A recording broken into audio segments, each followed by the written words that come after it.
course. So, commissioners, the meeting was called for the committee to review the eelgrass mitigation update. Really, that's the first step towards dredging the harbor.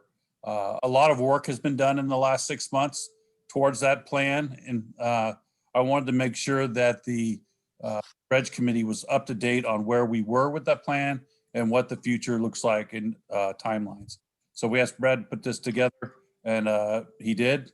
And if we'll go through it, please don't, if you have a question, please ask those questions as we go so we don't forget them. Brad, floor is all yours. Thanks, Jim. So I actually added some information about the wider project, which is Surfers Beach and kind of a whole sediment management effort for Pillar Point Harbor.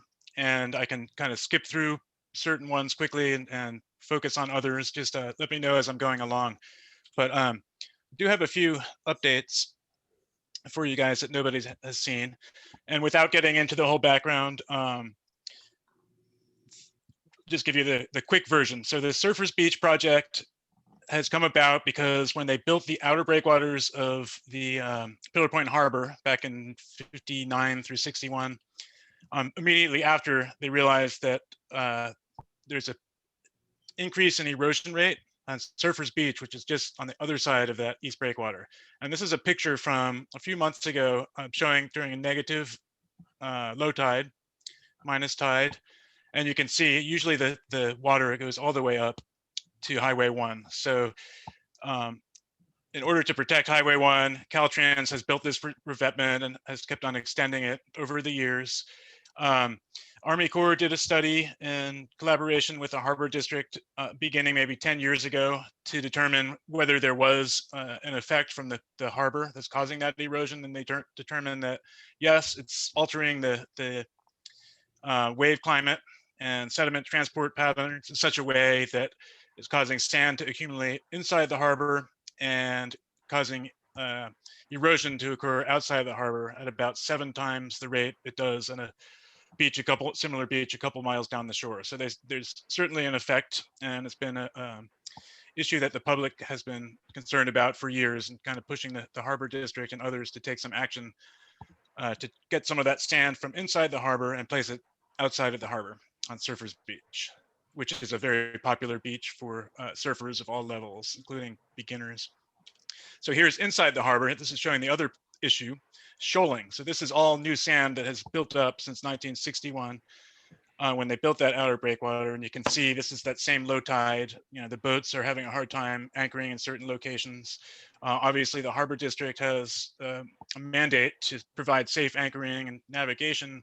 So at some point, it's going to need to be dredged. If you let the harbor continue to fill in, it's not going to be a harbor anymore. You can see over here next to the boat launch ramp, that's from a small scale dredging that was done about 2 years ago, a little less than 2 years ago. And it's held up pretty well, but at some point there's going to need to be a larger dredging episode, which I'll talk about in a minute. So we had been moving along with Surfers Beach project planning for several years, and looking at plans of where to dredge the material from. And we did a whole harbor eelgrass survey and determined like there was eelgrass starting to fill in areas of the harbor that were shoaling that had never historically been there in the past. What that means is that you can't do any kind of dredging where there's eelgrass without mitigating for that eelgrass. And I can talk about that in a couple of slides, but this is just a map showing the areas inside the harbor where eelgrass is growing. You can see there's a little patch next to the boat launch ramp, and then big one right here that you can see during low tides, and then along this outer breakwater, and of course this area, more remote area over here.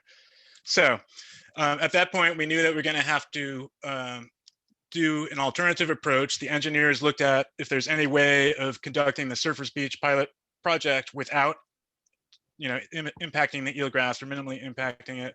It was impossible. There's not any way of really getting enough sand.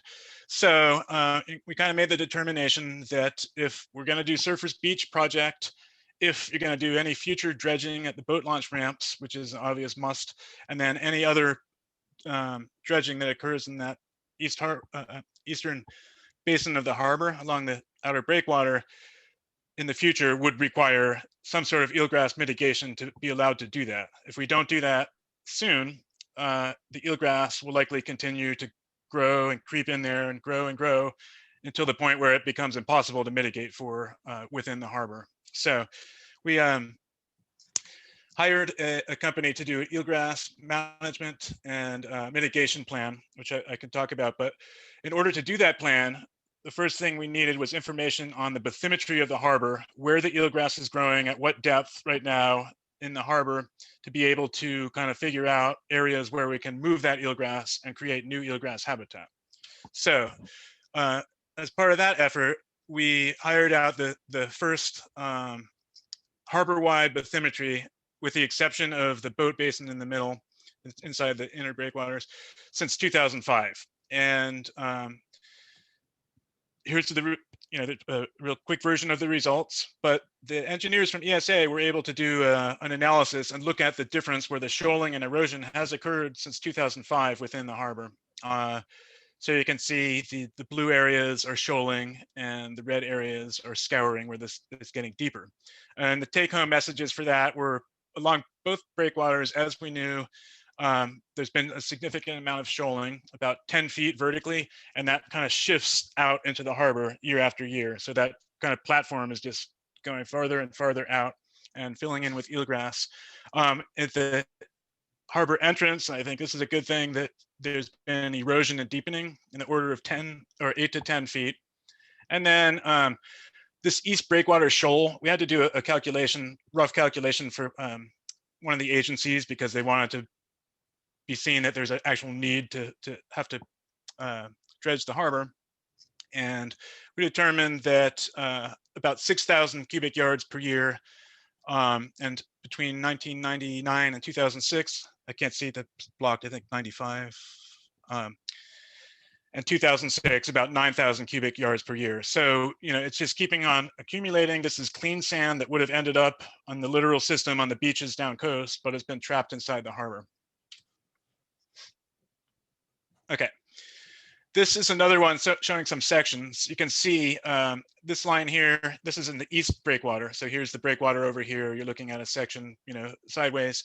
This is the 1994. Then this is accumulation between 94 and 2006, and then 2006 and 2019. So, as time goes on, it's just going to keep on bumping out and, slightly up here closer to the breakwaters.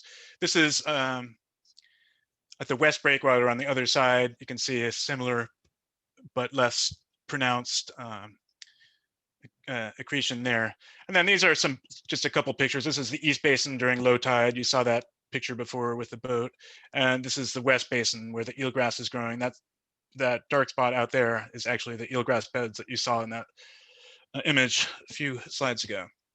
So the eelgrass, the harbor-wide eelgrass management and mitigation plan was done by Marine Taxonomic Services, a company that specializes in doing these kind of eelgrass restoration projects.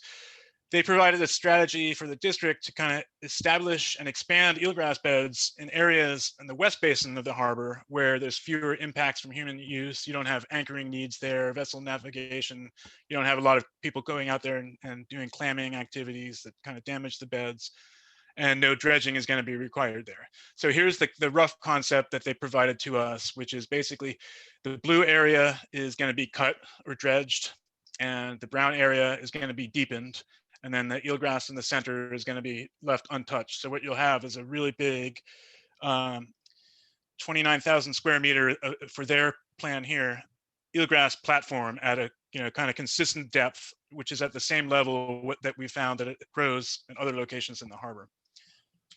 This is just a picture showing during a low tide what happens when the people go out and do clamming. It's obviously not good. Eelgrass is an important habitat, and particularly important one for regulatory agencies. So the benefit, an additional benefit of doing this mitigation is you're going to move the eelgrass from these areas where it's much more easily damaged from boat use and human activities.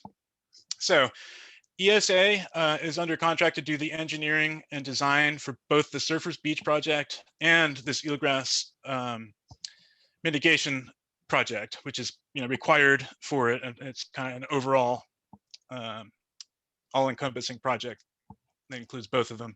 This is their engineering plan. So this area would all be cut, and I think, what is it, about 14,000 cubic yards would be dredged from here and then placed in this area. This would be left, to spread. And then eelgrass transplants from the other side of the harbor, where you saw those other beds, in the areas that are going to be dredged, would be picked, bundled together in about 5 or 6 turions, they call them, and then planted with an anchor in the sediment. Once they do this, and I'll show you where the sediment, the extra sediment, is going to come from. But once they create this platform, it has to settle for about a week before they can actually go out there and do the transplants. And then the agencies that require like a 5-year monitoring program to be able to show that this eelgrass is actually establishing here, and the project is a success. After 5 years, if you can show that, then you don't have to do the monitoring anymore. And the benefit of that is that this plan would mitigate for all of the eelgrass in that map that was shown in late 2019 map of eelgrass beds, so that we would get a permit from the Army Corps of Engineers that would allow any future dredging in that whole footprint. So you will mitigate for it now, regardless of whether eelgrass continues to grow there. It'll be taken care of with this, and then dredging will be able to happen in the future. These are our proposed dredging areas. I'll just point out a couple things. One of the nice things about the Surfers Beach and the eelgrass mitigation project is that it's going to take care of the boat launch maintenance dredging needs for quite a few years. Every 5 to 8 years, they dredge it to about 8,000 cubic yards of sediment removed from the boat launch ramps. We did sediment sampling in all of these locations, several different areas, and we found it's very good quality sand along the breakwater here and along the beach here. Some of this material out here is a little bit siltier. It's still good quality, uncontaminated sediment. Maybe not perfect for use on Surfers Beach, but it'll be perfect for use on the eelgrass mitigation area. So this area would be dredged first, put over on the other side of the harbor to start building up that area. And then also this little zone right here, 2C, would also go over to the west harbor. And then 2B, 2A, 1A, and 1C would all be dredged to go over to Surfers Beach. Originally, we were proposing 75,000 cubic yards. The engineers are now doing kind of an analysis for up to 100,000. And if we can get the funding, we're recommending that because of the economy of scale and the slight increase in cost, to do 100,000 cubic yard project. And I've talked with the Monterey Bay National Marine Sanctuary, who was the one that had the original limit of 75,000, and they didn't have an issue with that. So this little area here would remain untouched. What we would use that for is a reference site. So we would also, when we go out and do the eelgrass surveys for that monitoring program, we also monitor over here to be able to see how an untouched eelgrass bed is doing and be able to compare it. So maybe if this one starts to decline, and our new one is also not doing great, we may deduce that there might be some other factors that are causing decline of eelgrass. And that it's not, it doesn't necessarily have to do with the success of the mitigation. There's all these really specific protocols to follow. There's a document called the California Eelgrass Mitigation Policy, which is kind of the National Marine Fisheries Service, and one that all the agencies use. So all of the plans are consistent with that. Here's some dredging sections. I showed you the plans. This is the east breakwater. So, we're taking out all the red part here would be cut out and placed on Surfers Beach. And then here's over at the boat launch ramp, so you can see what it looked like. Take it physically off of the ramps and then offshore also as well. Here is the beach nourishment design. So the way they would do it is either with a suction dredge with a cutter head, or a clamshell, and then putting it into a hopper. Either way, it would be mixed with water in a slurry and then pumped. Here you can see here's a dredge pipeline. We've got plenty of room, and it's not going to be a big issue for pedestrians or anything. here along the breakwater. And what they'll do is build out a little sand containment berm, something to kind of hold the sand in place, and then pump inside. That way you don't have all the water flowing offshore and causing turbidity and having a lot of it wash downshore. That way it's kind of built into what's called an overbuilt berm. And the intent, you can see the thick line here, that would be the initial placement. But then over time, it's expected to settle, in the near term after they place it. So this would be after that dotted line on the outside would kind of be where it settles to. And you can see in this bottom one, there's the temporary containment berm. It wouldn't be as relatively big as this is compared to the rest of the project, but it kind of gives you the concept. And then you can see how it would kind of settle after a few months down that way. So equipment access, we'd have to shut down the existing stairway down to the beach. I'm not going to get into too many. If anybody has questions about specific things, but we've identified a few staging areas for equipment, and we're in discussion with the county and trying to get permission for those. They would build a kind of temporary ramp on this side of the project where they could move the equipment up and down onto the beach. And then they would use flaggers when the equipment's going up and down, but otherwise pedestrians could use that ramp to get on the beach. There'd probably have to be some sort of temporary fencing here to keep people out of the project area. But as they would start here and then move over that way, it would open up. So here's just an example of what that might look like from a different project down in Southern California. You can see here they built the sand containment berm. This is a slurry pipeline here. They're using different manifolds to kind of pump it in. They can open and shut them. That will be up to the engineer who gets the job, whether they want to do that or use one pipe that moves along.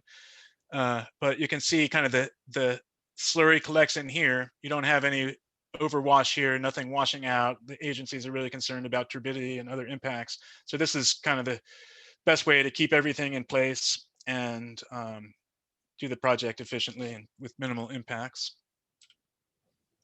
And then next steps, the status where we're at right now is ESA is providing some preliminary design reports for both projects, and running a little behind on that, but we've reviewed the drafts and sent them back and expecting that version to come back.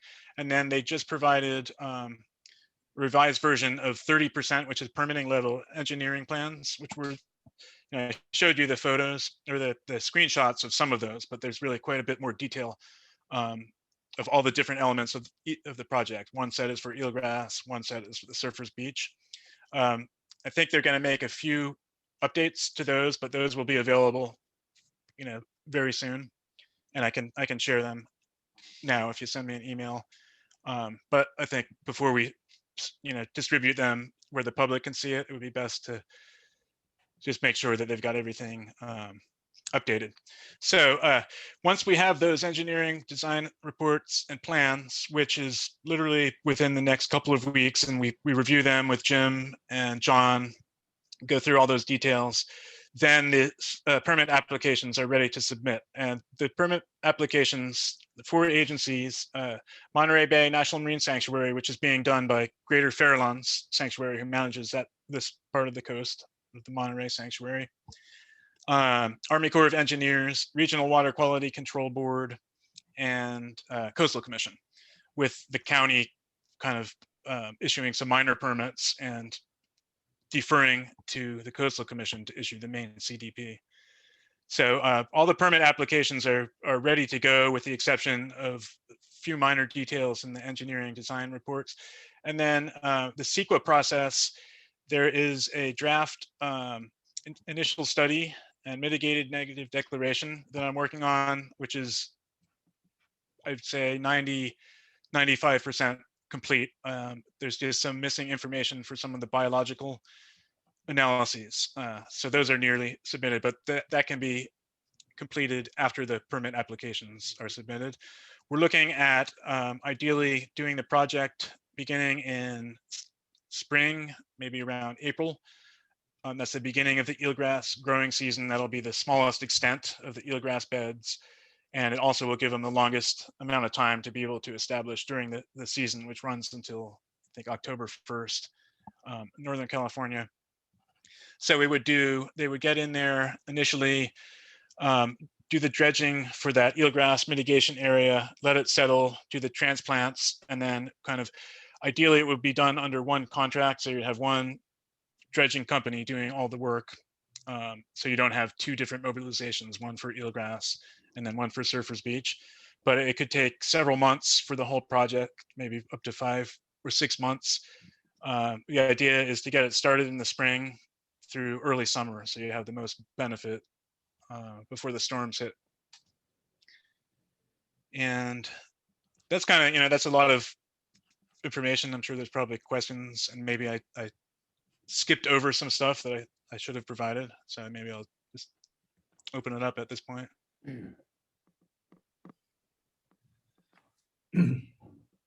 I was curious, so if we present this to the board or anybody else, let's make sure we get rid of the 2019 title page. But have they documented, is sand coming through the seawall as well as whatever? Yeah. Because I hear some is coming down the creeks, and Yep. I keep thinking it's got to be coming through the seawall. Actually, quite a bit is, and they've never quantified exactly how much, but it is a significant amount. Especially compared to, the harbor's trapping all the sediment from the 5 creeks that run in there. But then I think the majority of it probably comes from outside the littoral system, maybe through the mouth, waves overtopping during storms, especially over by Mavericks Beach. There's a overwash area there and along the East Breakwater, and then kind of percolating through under the water as well. I know since the 60s, there's been discussion in the community about why there wasn't a break in that seawall at both ends. Is there any further discussion of that? Could we, for instance, have a 20-foot break, build a bridge with handrails on both sides for people to access the rock wall and get a little more flow through? So the Army Corps, when they did that analysis that I mentioned before, they looked at 5, 6, 7, something like that, different alternatives that would, with the goal of addressing erosion outside of the harbor and shoaling inside of the harbor. And they looked at, I think, like putting notches in the breakwater. They looked at some kind of spur. They looked at a larger beach nourishment project, but the preferred design that came out as the most, best bang for the buck is this beach nourishment project. They were saying 150,000 cubic yards, but since it's in the Monterey Bay Sanctuary, it has to be pilot first at a little smaller scale. I can get some more, I can show you that information. I can't remember exactly why that was determined, but they did like a thick engineering analysis on these different alternatives, and they did numeric modeling and stuff. That's just one of the things that people keep asking me, and as a harbor commissioner, I'm not the one that knows anything about that, but it's just a question that still keeps popping up. Yeah, and it's one I get all the time too. If they had if the Army Corps had designed and built the breakwaters anytime within like the past 20 years, then they would have had to include some sort of ongoing maintenance program to nourish the beach that's in the shadow of it. But when it was designed back in the 50s, that was before they really had a good understanding of how sediment transport and coastal dynamics work, and they didn't do that. Unfortunately, they did a cost-benefit analysis of whether or not it should be a federally sponsored project, meaning that the government would pay for it, and they determined that it did not pass that cost-benefit analysis because the damages to the freeway wouldn't be extensive enough, because they would keep on adding riprap. So it's, a lot of people weren't happy with that decision, but that's why the Board of Harbor Commissioners decided to take it on as a harbor district project. But I'm on that list of people very unhappy because I believe that they totally short sold us on the value of the harbor in what fish is provided through the entire community, the state, nationally and internationally, that comes out of that harbor. And I believe that that was overlooked. I was also looking at the eelgrass beside the launch ramp, and it just looks like a lot of that is out of the water at low tides. This little one up here, I've never been able to see it during a low tide. Okay, when I looked. maybe it's far further out, because I know that that whole area in there from that green one that goes northeast to southwest, for instance, or looks like it, if it was a compass right there. There, you can walk on that beach for an amazing amount of time. That's just, it's silly how much sand is there now. Yeah. When you Yeah. brought up that term, 8,000 cubic yards, just for frame of reference, how many cubic yards do we have stored at the airport roughly? 1,600 cubic yards. Okay, so 8,000 would be fivefold. Okay. Yeah. Yeah, we're talking a lot of sand here. I mean, you have an idea of how big that pile is. Maybe 60 times that or more, including the Eelgrass project. So there's a lot of moving around of sand. But the nice thing is that once these are mitigated for, even if this one continues to grow, we can still go in there and dredge, even if you destroy the whole thing. I do not recall off the top of my head. Do you recall what the cost of that bathymetry project was? The bathymetry survey? Yes.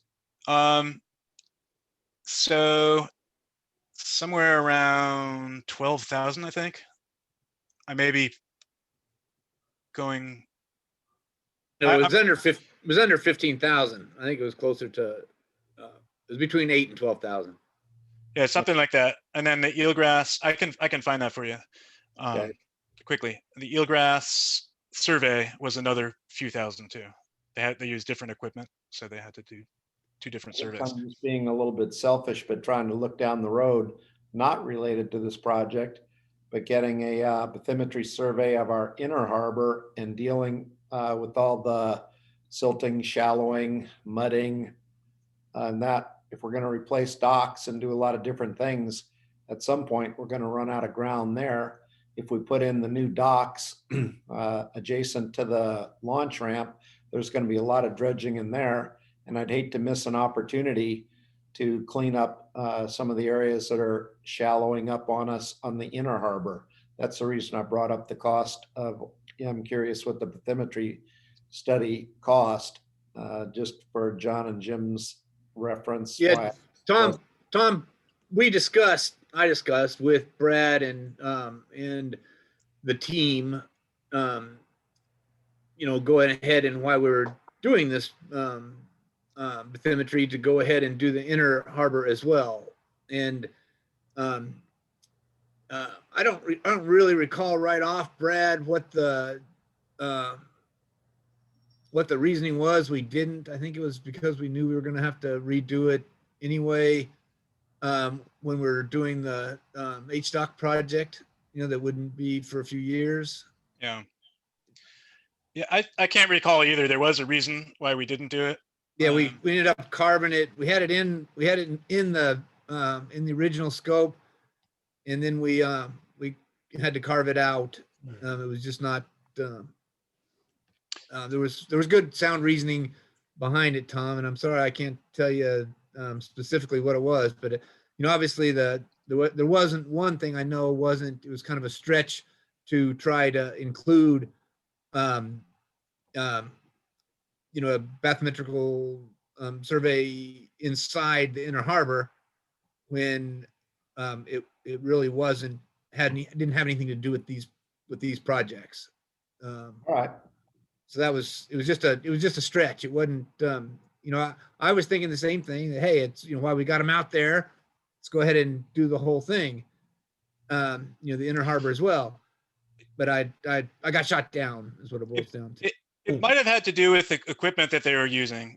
The boat, I can't remember. There were multiple reasons is what it boils down to, Tom, but we're gonna obviously get the inner harbor surveyed as well. And when they're surveying the inner harbors, they like we've had large areas there at Oyster Point done, and now they use the drones to get right in the between the slips and the boats and everything else, and then it's just not a huge project. Again, it's to do the whole inner harbor will be under 10,000. Perfect. And also on the point that you're making for the whole kind of larger sediment management picture within the entire harbor, a few things to point out. One of the nice things about the eelgrass mitigation program is that that platform can keep on expanding. I mean, it takes a lot of, it's like pretty deep as it goes farther out. So you can place a lot of sediment there. So in the future, every time the boat launch ramps, for example, need to be dredged, and you test it and it's clean and it has been in the past, you could put that over to expand that eelgrass mitigation area over time. So you're having dual benefits of making the eelgrass area bigger, but having a convenient place to put the dredge material. And I think in many other parts of the harbor, you could probably use the material if there's any contamination or it's really too silty, then it might not be good for the eelgrass beds. But that's one effort that I think would be really helpful for the harbor would be to, and this could be something where you could get grant funding to do a larger program where you go out and, we recently did some extensive sediment sampling inside the East Basin, and we've done some on the other side for the Living Shoreline project, but to kind of go around throughout the harbor and take samples in a, kind of pattern that makes sense and then get them all analyzed. Then you can start thinking about, okay, well, the inner basin, maybe we need to dispose of that somewhere else, or maybe you find out, well, it looks like this is, good for placement at the eelgrass site, but you can kind of start having an overall plan and trying to find matches.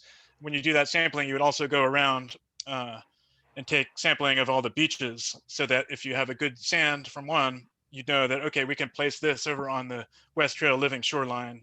You're kind of like looking at these things in advance, looking at the compatibility. So then when you need to do a project, it's much easier to be able to get approval and place it somewhere. Yeah, the eelgrass beds could take some of the more silty sediment from within the inner harbor, as long as it's clean. Just from my experience, regretfully the inner harbors right around the vessels, a lot of times the silty sediment in there has to be disposed of either offshore or at a dredge spoil disposal site onshore. It's not suitable for any kind of beneficial reuse, but there may be some areas that are silty, are more fine granule sediment that have more biological materials within them that might actually be better for the eelgrass beds than for like you said, Surfers Beach, or Yeah. where more large size granules are required. Yeah, it could be that you have like three kind of different levels. Most of the sand, I think, throughout the harbor could be placed on a beach, Surfers Beach, inside the harbor, something like that. Then you've got stuff that's a little too silty for beach placement, but still good quality. You could place that at the eelgrass site. And then you're probably going to have some sample areas that have to go out to the SF-12, I think it is, the offshore dredge disposal site, and then dump it out there. I don't think there's anything where you'd have to haul it away offsite. But you never know, it could be. Is that too dirty to use for the sand for that Oyster Point beach? The silty stuff? I would think so. Usually if you're going to place it on a beach, they're going to want to see at least 80% sand and 20% fines like clay or silt. And I would think that it would be more silty than that. But I don't know. We don't know until we sample it, And then as far as the one thing to point out, like the stockpile that's sitting up at the airport, is there for a reason, is that the Coastal Commission doesn't even allow you to, if the sand is good, they're not going to allow you to dispose of it. You have to place it on a beach somewhere. Unfortunately, there's a whole set of issues with getting permits and stuff for that. But that's why the one has been sitting at the airport, which is destined for the Living Shoreline project in the next 3 or 4 months. It'll be out of there. Yeah, Bill, for your information, since you're maybe rather new to this, we originally had planned on beneficially reusing the good clean sand, large granule sand, the sediment from that we removed from the launch ramp when it shoaled up after severe storms back in 2018.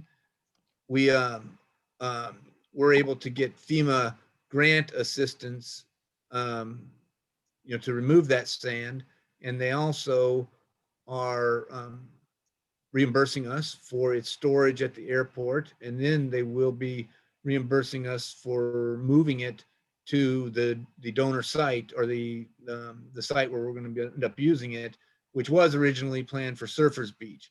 But because the West Trail project needs sand and is going to be moving along a little sooner, we shifted gears and are now going to be beneficially using this this clean, good sand that's stored at the airport for the West Trail project.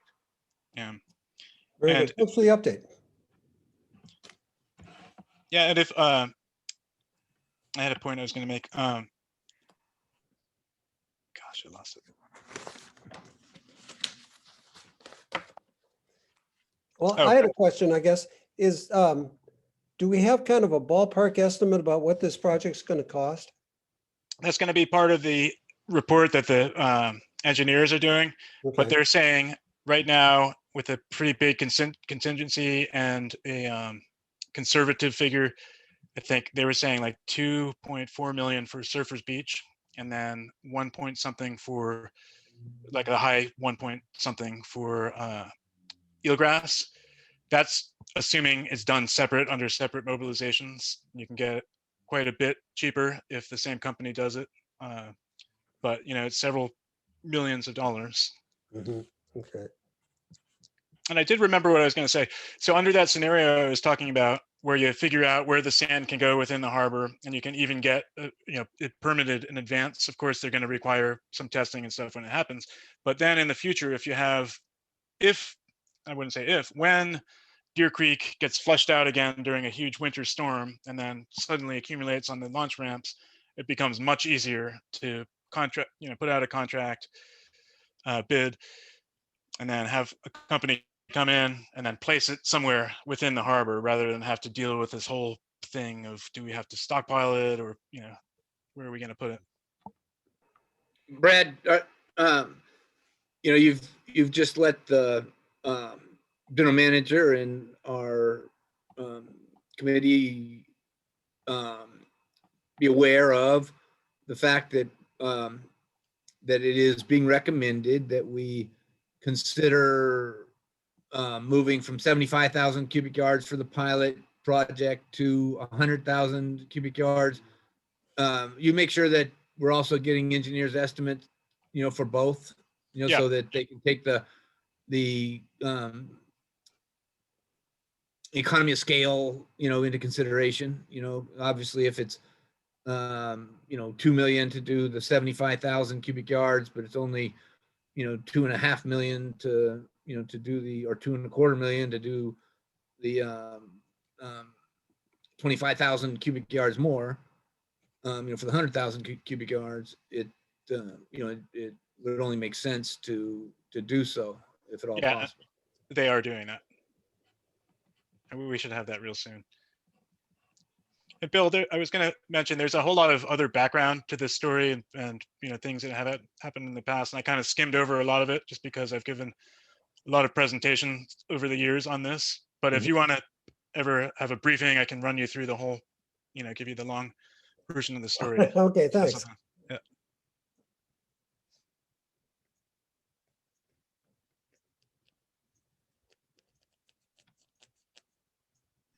Anybody else have any questions? No, thank you for indulging all my comments. Yeah, this is great.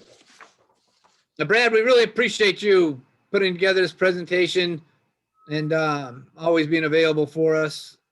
So thank you, Brad.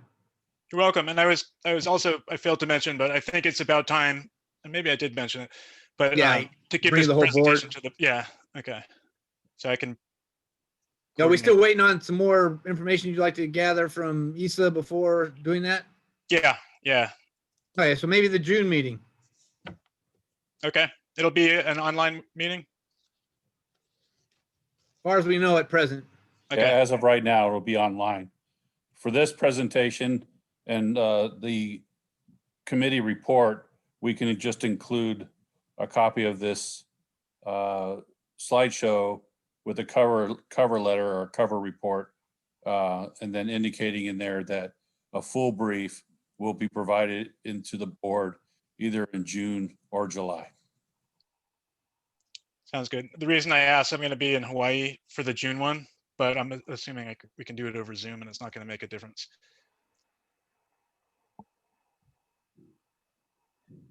No, it shouldn't at all. As long as we're still on Zoom, which I expect us to be still on Zoom. Or a hybrid of, no doubt. There's Yeah. probably going to be a transitional period, or we may end up, still having a Zoom option, if you will, for the public to, because we've been getting so many more people attending our board meetings, so much more convenient for people. And maybe a hybrid thing going forward, which we can also take advantage of for consultants that may have offices at other areas, or like yourself that are out of town during one of our meetings, our regular scheduled meetings, or even our special meetings. So the option of having some hybrid meetings, partially online, can be beneficial in many ways. Yeah, I think we're gonna see more of it. It's not going away. It'll just be different. So Commissioner Zemke, Commissioner Matoush, unless you have further questions, we'll provide a draft report, committee report for your review and edits, and then we'll attach it to the board, the May meeting as an informational document only in the consent. Okay. Appreciate that. Very good, thanks. Okay, thanks, everyone. Thank you, everybody. Thanks, Brad. Excellent brief. You got it. Thank very you. good. Bye.